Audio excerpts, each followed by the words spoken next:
ನಮಸ್ಕಾರ ವೀಕ್ಷಕರೇ, ನಾನು ನಿಮ್ಮ ಜ್ಯೋತಿಷ ವಾಸ್ತು ಆಚಾರ್ಯ ಮಂಜುನಾಥ್ ಗುರುಜಿ. ವೀಕ್ಷಕರೇ, ತುಂಬ ಜನರ ಒಂದು ಕೋರಿಕೆ ಏನಂತಂದರೆ ಸಾಡೆ ಸಾತಿ ಎಫೆಕ್ಟ್ಸು, ಶನೇಶ್ವರರ ಒಂದು ಕಾಟ ಅಂತ ಹೇಳ್ತಾರೆ. ಸೊ ಅದಕ್ಕೆ ತುಂಬ ಸಿಂಪಲ್ ಪರಿಹಾರ ತಮಗೆಲ್ಲ ಗೊತ್ತಿರುತ್ತೆ. ಸಾಡೆ ಸಾತಿ ನಡೆದಾಗ ತುಂಬ ಜನ ನಾವು ನೋಡ್ತಾ ಇರ್ತೀವಿ, ಒಂದು ವಿಚಾರದಲ್ಲಿ ಹನುಮಾನ್ ಚಾಲಿಸ ಓದ್ತಾ ಇರ್ತಾರೆ, ಮತ್ತು ಶನಿವಾರ ಎಳ್ಬತ್ತಿ ಹಚ್ತಾ ಇರ್ತಾರೆ. ಇದು ಸರ್ವೇ ಸಾಮಾನ್ಯವಾಗಿರುವಂಥದ್ದು.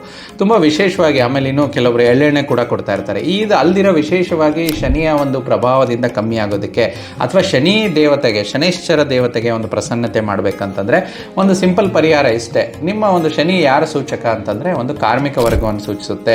ಸೊ ನಿಮ್ಮ ಕೆಲಸದಲ್ಲಿ ತೊಂದರೆ ಬರ್ತಾ ಇದ್ರೆ, ನೀವು ಮಾಡ್ತಿರುವಂಥ ಕೆಲಸ ಕಾರ್ಯಗಳಲ್ಲಿ ತೊಂದರೆ ಬರ್ತಾ ಇದ್ರೆ, ಆಮೇಲೆ ನಿಮಗೆ ನಿಮ್ಮ ಮಾಡಿರುವಂಥ ಕೆಲಸಕ್ಕೆ ತೃಪ್ತಿಕರ ಆಗಿಲ್ಲ ಅಂತಂದ್ರೆ ನಿಮ್ಮ ಶನಿ ದೋಷ ಇದೆ ಅಂತಾನೆ ಅರ್ಥ.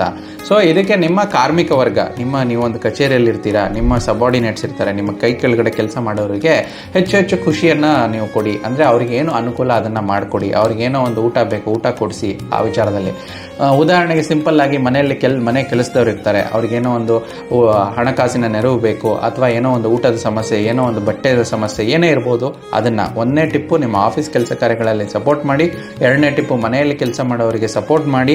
ಇದರಿಂದ ಮತ್ತೆ ಮೂರನೇ ಟಿಪ್ಪು ಎಲ್ಲೋ ಒಂದು ಅನಾಥಾಶ್ರಮ, ಅಂದ್ರೆ ಶನಿ ಒಂದು ವೃದ್ಧ ವರ್ಗವನ್ನು ಸೂಚಿಸಿರೋದ್ರಿಂದ ಒಂದು ವೃದ್ಧಾಶ್ರಮದಲ್ಲಿ ಸೇವೆಯನ್ನು ಸಲ್ಲಿಸಿ. ಈ ಮೂರು ಪರಿಹಾರ ಮಾಡ್ಕೊಳ್ಳಿ. ನಿಮ್ಮ ಕೆಲಸ ಕಾರ್ಯಗಳಲ್ಲಿ ಬರುವಂತ ಎಲ್ಲ ಅಡಚಣೆಗಳು ದೂರ ಆಗುತ್ತೆ, ಶನಿ ಪ್ರಸನ್ನತೆ ಇರುತ್ತೆ, ನಿಮಗೆ ತುಂಬಾ ಲೈಫಲ್ಲಿ ಸಕ್ಸಸ್ ಸಿಗುತ್ತೆ. ಒಳ್ಳೆಯದಾಗಲಿ.